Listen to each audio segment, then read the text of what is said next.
Chapter 32. Dark Omens.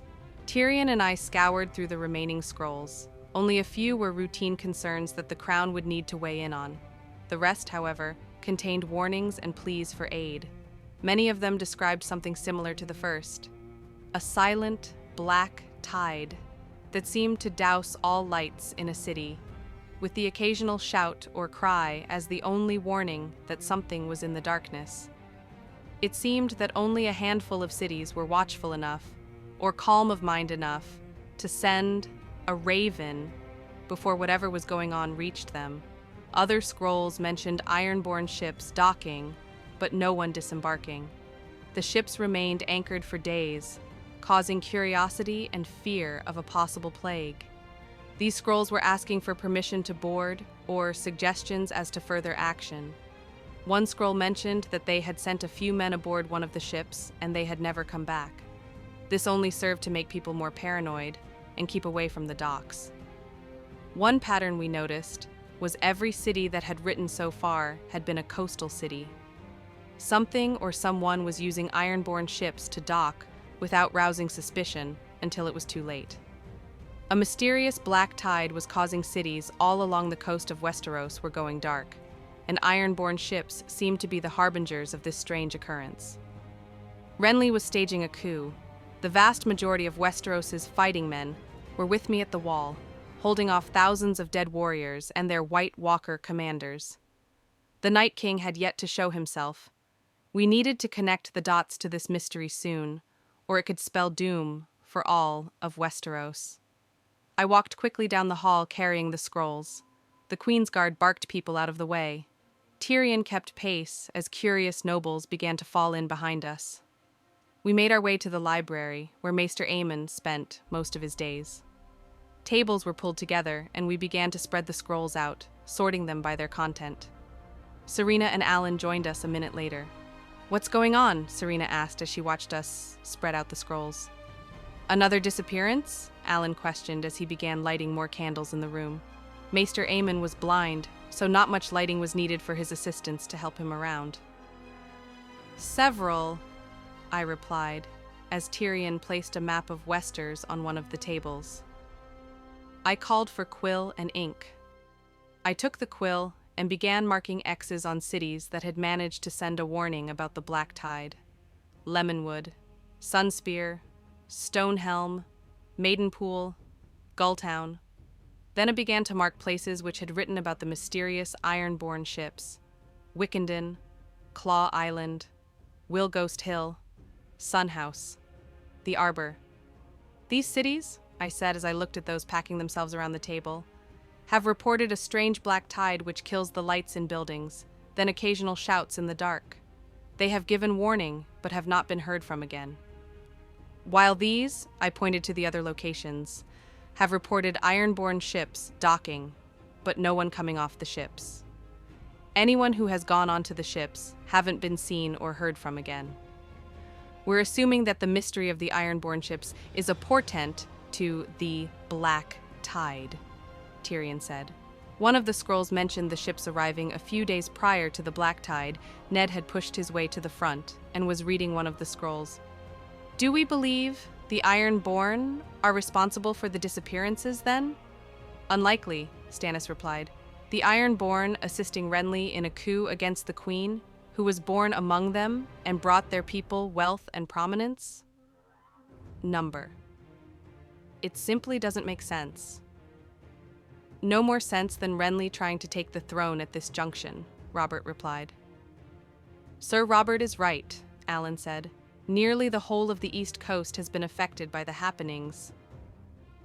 The Stormlands have had multiple cities send ravens. If Renly is alive, he's being forced to sign these letters." "What makes you so certain?" Stannis asked. "I think you'll agree with me when I say that Renly's ambitions, grand as they might actually be, do not include ignoring the plight of his people," Alan replied. "He wouldn't be so focused on his goal that he wouldn't notice his people, and his cities were either calling for aid, simply disappearing altogether." Stannis' standard scowl remained fixed as he nodded. "I will grant you that." then it stands to reason that he isn't ignoring what's happening, he's being forced to comply, Alan surmised. The only question is why would whoever is doing this bother to pretend there's a coup happening when it's nothing of the sort? Distracting the houses that are inland, Serena guessed. They might get an inclination that something on the coast is wrong, but they're more likely to attribute it to a coup than to some otherworldly occurrence. That will serve enough to keep them busy considering who they wish to back in a war that isn't coming instead of worrying about late shipments, Tyrion added. It's a brilliant plan. And whoever the true enemy is, they chose the perfect puppet. They're headed east, I said, as I stared at the map. Your Grace? Ned asked as he looked at the map. Look, I pointed at the map as I tapped the port cities and towns one by one. They start just shy of going to White Harbor and make their way south, and then east. Serena looked at the map. But as far as we could tell, the disappearances had to have started at the Iron Island. It would make sense that whatever was happening started in the west and headed east. I shook my head. I'll grant you that the Iron Island was likely the point of origin for the disappearances, but that was likely to acquire the entirety of the Iron Fleet. But if you notice, no scrolls have come from the west until the Arbor. We're still getting communication from Lannisport, and... I paused and gasped. Old Town. Old Town is the next large port city. I looked up at Alan. Open a portal to the Citadel. If anyone will be able to start a good defense against this black tide, it will be them. Hopefully we aren't too late, Alan nodded confidently as he stepped back and began to weave the magic that would open a portal. Those gathered backed up as a portal opened a few feet from the table. The sight on the other side was terrifying. Alan had opened a portal at the top of the steps of the Citadel, the Maester's headquarters in Westeros. There were barricades set up at the gates. Guards fought against undead that were able to get through magical barriers that mages amongst the Maesters were able to put up. I could see it now. The black tide wasn't kind, mysterious wave, fog, or occurrence that was making people disappear. It was a mass of undead that swarmed through the night. Torches and spells lit the Citadel's courtyard, revealing the dead in flashes of technicolor mayhem.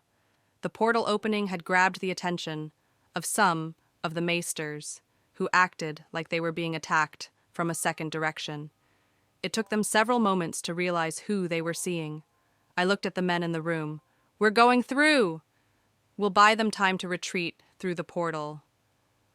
We will do that, Your Grace, Alan said as he grabbed my shoulder. But you need to stay here. We can't risk a wayward dead getting to you. Just as I was about to protest, Serena cut me off as she drew her sword. He's right! Stay here. Alan can bolster the barrier while we help the Maesters evacuate. I wanted to refuse, but Tyrion's hand on my shoulder held me still. Let the men handle it. We cannot risk losing you right now. We need your guidance. My desire to jump through the portal wrestled with the pleas from the others for me to remain. I was ready to lead the charge through the portal regardless, until the golden thread reappeared. It didn't lead anywhere. It simply pointed to the ground, signaling to me to remain here. My instinct to protect people and the logic that the thread was showing me what I should do were conflicting in my mind. I hated not doing something to help if I could see people in need. My determination set in and I shrugged Tyrion's hand off my shoulder. I'm going. Damn the thread. It might be the best option, but if I had to choose between doing the best thing and doing the right thing, I'd choose the right thing. There were several protests at my decision, but I was already marching towards the portal. The Queen's Guard rallied around me and I stepped through. Dozens of nobles followed me. The warmth and salt of the southern sea air enveloped me as the shouts of desperation rang out. Who's in command here? I shouted as I made room for the others to come through the portal. An older man wearing a gambeson over chain turned his attention to me. Who are you? Where are... Robert barked the man down. The Queen who is in command here. Answer, or by the gods I will toss you to the dead. The man withered under Robert's aggression, and the knowledge he had addressed the Queen in such a manner. Apologies, Your Grace. Please forgive. Never mind, I shook my head. Why anyone would bother with apologies in such a situation was beyond me. I pushed forward to the edge of the steps and willed a magical barrier to encompass the citadel grounds. I looked at Alan. Can you keep the portal open long enough for everyone get through? Alan's expression was determined, but had a strange mixture of resignation. He nodded. No one else will be left behind. Get everyone through the portal! I shouted to the Queen's Guard who relayed the order. Ned and Stannis began to direct the efforts. As I held the barrier with the undead crashing against it from every side, and Alan kept the portal open, the men who had come with us began to rough through the halls of the citadel to shout that everyone needed to evacuate. Maesters had their research and experiments slapped from their hands and forced to leave letters and memories behind. The weathered and worn defenders waited patiently for the maesters, support staff, and common folk who had fled to the citadel for safety, rushed through the portal. Nearly an hour after our arrival, once the last of the non-combatants had gone through, the defenders began to make their way through the portal. I could see the toll holding the portal open was having on Alan. His eyes were bloodshot, his concentration was beginning to wane. As the last of the defenders went through the portal, Robert looked at me. Your Grace, it's time! You need to get it through the portal. I looked at Alan. Are you ready? Alan smirked as sweat rolled down his face. Yes, after you. As I prepared to pull the barrier down, I realized the problem. Alan had to hold the portal open for everyone else to get through it. Only once they were through could he go through, which is when it would close. But I knew that the moment I released the barrier, the dead would swarm the courtyard in a matter of moments. He read the horror in my eyes and gave his customary chuckle. Don't worry about it. No matter what happened, I wasn't coming back from this. At least this way, I'm the one saving you for once. I shook my head. No, I can open another portal. Then you'll be the one left behind, Alan rebutted. Can't have that. You're the Queen and my friend. Your Grace. John walked over to me. We need to get you to safety. What the hell is going on now? Robert growled. He was looking past us, toward the gates of the Citadel's courtyard. The dead had ceased trying to get past my barrier. The ones at the gate stepped aside to reveal several White Walkers walking ahead of the Night King. The commander of the dead, however, wasn't what I was staring at. Behind him walked Euron, holding a leash that was connected to collar worn by Renly Baratheon. Beside him was Ser Barristan, still in his white armor and cloak. Euron grinned wickedly at me. His eyes glowed with bright blue light, and across his brow was a thin crown of woven bone. He approached the barrier and knocked on it. Sister. You caught on faster than I anticipated. I should have known you would, I scowled. There was no time to wonder what was going on, or why the dead weren't attacking him. My mind was working on how to get Alan out of this situation when he called my name to get my attention. I have a trick I can pull to get away, he said with a confident smirk. I just need you out of here to do it. I looked at him, letting some relief wash through me as I wanted to believe him. What are you gonna do? Can't say, he shook his head. Not with Euron listening. I just need you to go, quickly now, before I run out of mana and can cast my next spell. I nodded and moved toward the portal as I kept up the barrier. Merida? Alan called to me. I looked back at him. What is it? Give me some walk away, he winked. I let out a huff of disbelief at his casual request. His confidence gave me heart, and I couldn't help but allow myself to believe everything would be all right. Alan was as sly as he was intelligent, so I didn't put it past him to have come up with a plan. I shot Euron a superior expression. Better luck next time. My eyes cut to Alan. I'll see you back at the wall. As I walked toward the portal, I exaggerated the movement of my hips to sway my backside at him. The moment I went through the portal, the flicker of me being in one space and then the other cut the magic to my barrier. The dead swarmed forward, and Alan just shrugged at me. So I might have lied.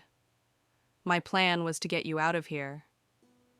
The Night King was on him and grabbed him by the throat from behind. Alan's eyes went wide and his skin began to take on a deathly pale hue. The portal flickered. His eyes went white. Another flicker, as if he was desperately trying to keep his humanity. His eyes turned bright blue.